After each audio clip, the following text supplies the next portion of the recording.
Muito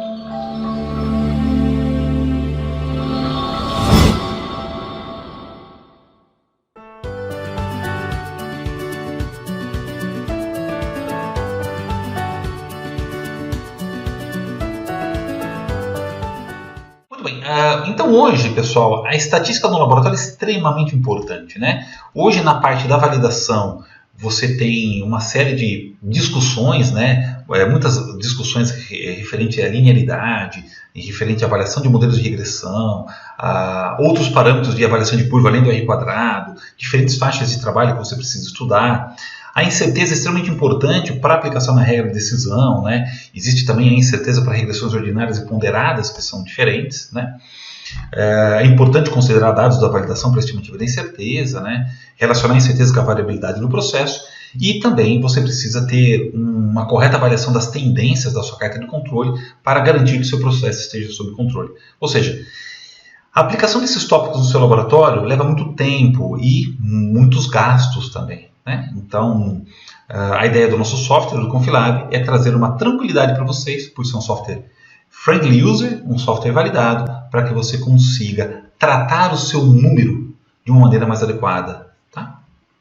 Muito bem, e para mostrar para vocês um pouquinho sobre o Confilab, para finalizar minha apresentação, eu trouxe um vídeo aqui, breve, que fala um pouquinho sobre o funcionamento do software. Okay?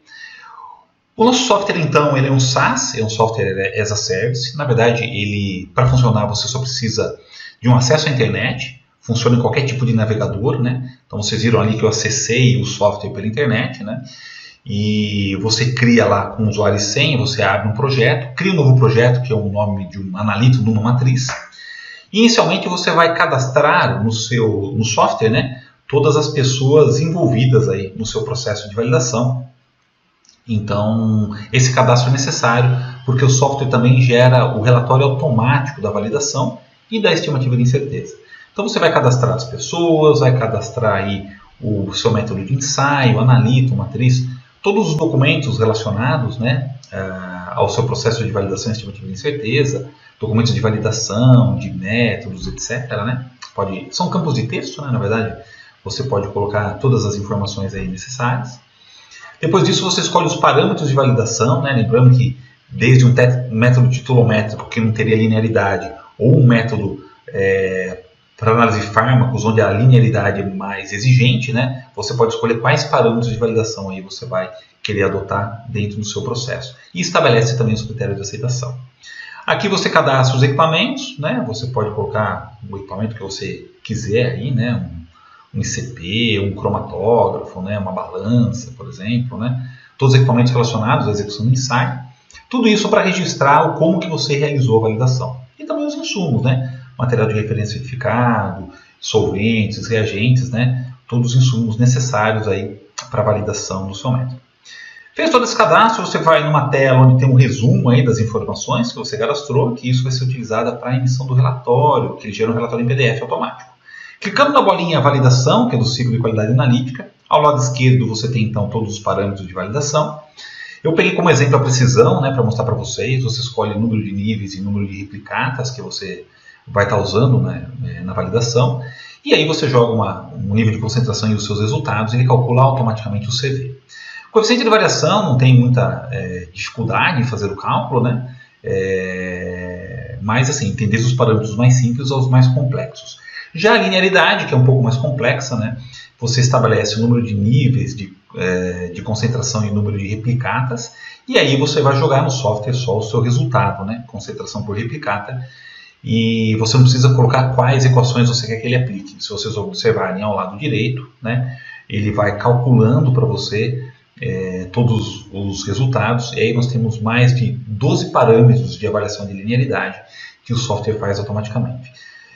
Esses parâmetros hoje atendem integralmente os principais guias de validação do Brasil, como a RDC 166, por exemplo, da Anvisa, e o Guia 10. Aqui ele faz uma avaliação da homocedasticidade, o modelo heterocedástico, né? Heterocedástico, então, o correto é você estar fazendo uma avaliação da regressão ponderada, e aí ele tem uma série de testes que ele faz estatístico, que dependendo do guia de validação, existem exigências específicas para cada um deles. Bom, tem dois exemplos, né, de precisão e linearidade. Mas vamos lá para a incerteza de medição. A incerteza ele utiliza a base da Euraquen, né? Então você vai criar um diagrama de Chikawa. E aqui nesse exemplo eu estou pegando principalmente os dados da validação, que são as maiores contribuições para uma estimativa de incerteza. Você adiciona a linearidade no Chikawa, clica na linearidade, busca os dados da validação e aí você pode escolher então uma incerteza da regressão ordinária ponderada, né? Então lembrando que no caso, como essa curva é heterocedástica, o correto é a regressão ponderada. Mas se vocês olharem eu tratar a incerteza pela regressão ordinária, a incerteza na concentração de 10 vai ser de 32%. Naturalmente, se for na concentração de 30, a incerteza vai reduzir, porque na regressão ordinária você faz a regressão pelo centro da sua curva, né? Então ela melhora no centro da curva. Mas o modelo correto de regressão, que seria a ponderada nesse caso, pelo fato dos meus resíduos serem heterocedásticos, vocês vão perceber que se eu tratar adequadamente minha curva de calibração, a incerteza reduzida vai para 5%. E na concentração de 30, apesar de aumentar um pouquinho, né, devido à ponderação, ela ainda é menor, né, do que a da regressão ordinária, com 8%.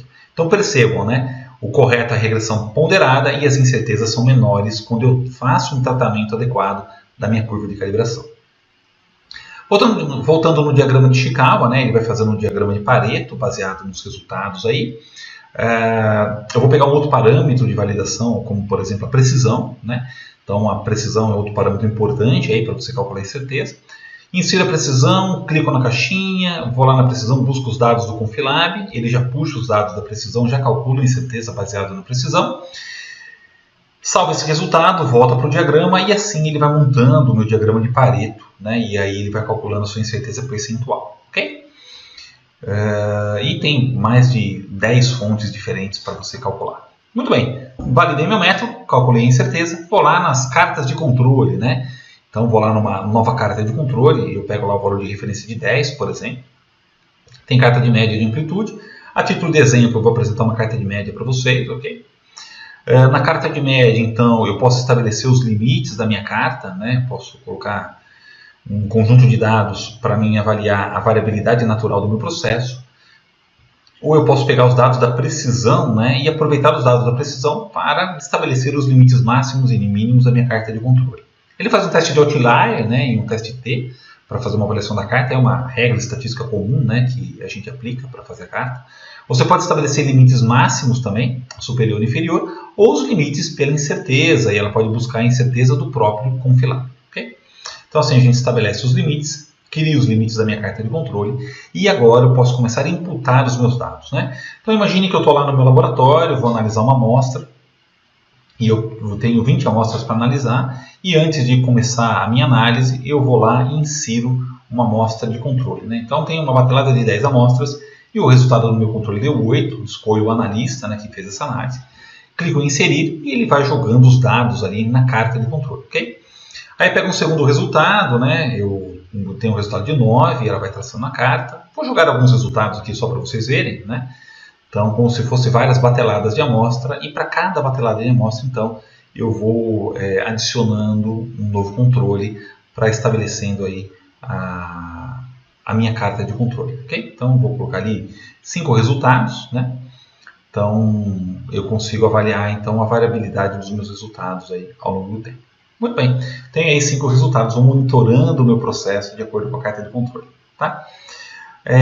Os resultados também aparecem de forma tabelada, né? Tem algumas regras de avaliação de tendência que você pode escolher, né? Como que você vai avaliar a tendência da sua carta de controle, e se tiver algum ponto fora na tabela ali, que eu mostrei na parte inferior, você pode descrever o ocorrido e abrir uma ação corretiva. Muito bem, fiz a carta de controle, né? E eu penso assim, puxa, a minha incerteza eu calculei já faz muito tempo, e eu gostaria de atualizar a minha incerteza. Como que eu posso atualizar a minha incerteza? Eu posso atualizar a minha incerteza pegando a variabilidade do meu processo do último mês, né? E onde eu consigo essa variabilidade? Nos próprios resultados da minha carta de controle.